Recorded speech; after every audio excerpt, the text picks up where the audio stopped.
Welcome to Basic PowerPoint Training. In this pod, I will cover the basics of creating a colorful, professional presentation filled with graphics that we'll later infuse with motion. For now, we'll just get the first steps down. Let's begin. There are many different versions of PowerPoint from years of development at Microsoft, and you may have an older version of PowerPoint that won't look exactly like what I show you. But these tasks are possible in older versions. They might not have all the same bells and whistles that I have on your version, but the tasks I show you are possible. But you need to learn how to use your own version. You may have to search through menus to find the features that I have readily available as user-friendly icons. We have decided to purchase the membership to Microsoft Office Online that costs only $100 annually and allows us access to the latest software upgrades. You may consider this as an option if the finances are feasible for you. With this membership, you have tutorials available to you as well.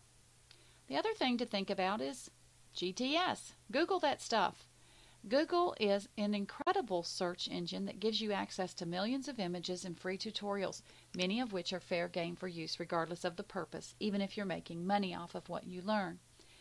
If you get stuck and wonder how to do a certain task in PowerPoint, perhaps you want to do something beyond what Todd and I have taught you. Just type in PowerPoint followed by the skill you need help with. The volume of free instruction may actually shock you. And then, of course, there's always the option of emailing us. You can always email Todd or me with questions. And again, we'll meet you in a virtual classroom of some sort to peek over your shoulder and help you out. To get started, simply begin a new file in PowerPoint by opening the software, or if you already have it open, File, New. Sometimes, if you have the right version, it'll automatically open up the Design tab. However, you can just click on the Design menu or tab, depending on your version. Click on the design style that pleases you and that you feel will engage your learners. You can even find clever designs online for free, and if you have a membership at Microsoft Office Online, you have even more options. The trick is to make this simple. You can create your own backgrounds with images from your own photos, but it's entirely unnecessary to get that complex with your presentations.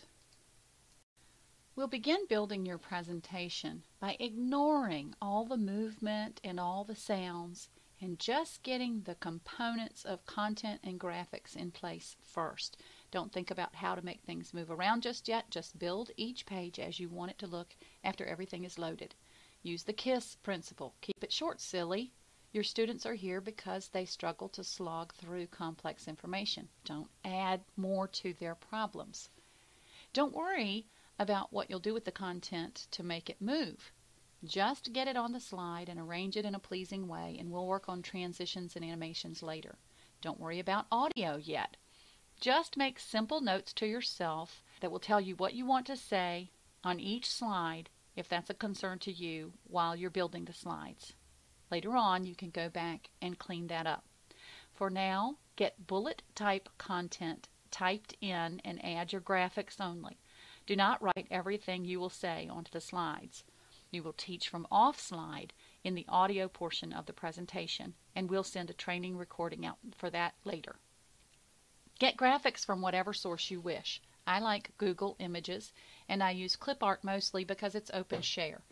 Photos can get us into copyright trouble, so let's make sure we don't use images that we're not supposed to use from a legal perspective. Remember that we're selling this. This is different than what you would use in an educational setting that was not for profit. Fair use does not apply to us because we're making money. Graphics. There are a couple of different ways you can get your graphics. You can use the snipping tool on your accessory menu, or you can use Microsoft OneNote if you have the Microsoft Office suite. I believe 2007 and beyond have those. Now, what about that snipping tool and OneNote? OneNote is part of your Microsoft Office suite. And if you simply use the Windows key on your keyboard and then the S, your whole screen will shade out the way I'm demonstrating here on this slide. then you will have a little plus tool that you can click and drag across whatever portion of the screen you want to take a picture of. That's how I took the picture of that grayed out screen. The snipping tool works much the same way.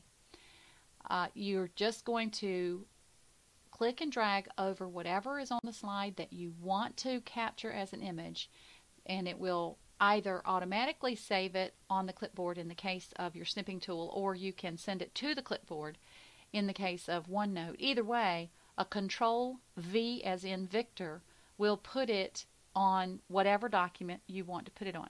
Now, the copyright is an issue if you're using something that shouldn't be used without being cited. Then of course you have to cite that source right there on the PowerPoint slide.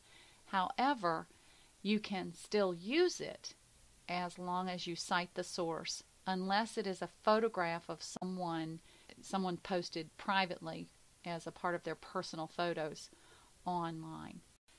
Entice your readers. Make this compelling. Font color makes a huge difference. Keep your viewers' attention with wise choices that make your slides fun and easy to manage. Font size is equally important. Children trying to figure out what they're seeing are not paying attention to what they're hearing. Choose graphics that catch your viewers' attention and keep it. Make them relate to your content in a way that helps them remember the concept you're teaching. I lost my keys all the time because I didn't create a single spot with a hook to hang them on. I could hang anything I like on that hook, but my keys are the important things to remember, so I choose to hang them there. I always remember where my keys are when I hang them on the hook. Your colors and graphics provide your listeners with a hook in their minds, a place to hang the information you're presenting. So make it a memorable hook. Perfection is not a requirement. You don't have to be a graphic designer to pull this off. You just need to keep the visuals active and relatable. Remember to keep the topic, or rather the concept or purpose you want them to remember, in clear focus for them, so they walk away from your podcast with an aha moment. Now, I'm making an assumption that you have at least a basic knowledge of how software applications work if you're choosing to come on board with an online program like this. PowerPoint is user-friendly, and I don't want to be offensive by making things overly simple. However, I don't know what you know, and I don't know what you don't know. So don't sit on your questions.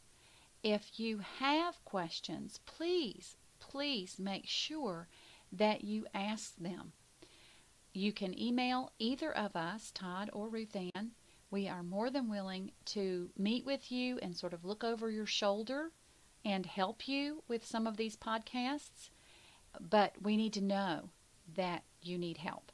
So feel free to contact us when you do need help. After the first few pods, you'll all be experts, and you'll wonder what the big deal was back at the beginning when you were trying to figure all of this out. We'll be happy to help you in virtual classrooms where we can remote control and view your computer and help you sort things out. But for now, you need to dig in and get started. Just play around with it and figure some things out. Thank you so much for participating in this training. Our next training will be on using transitions and animations to provide movement on your videos. God bless you for your participation today.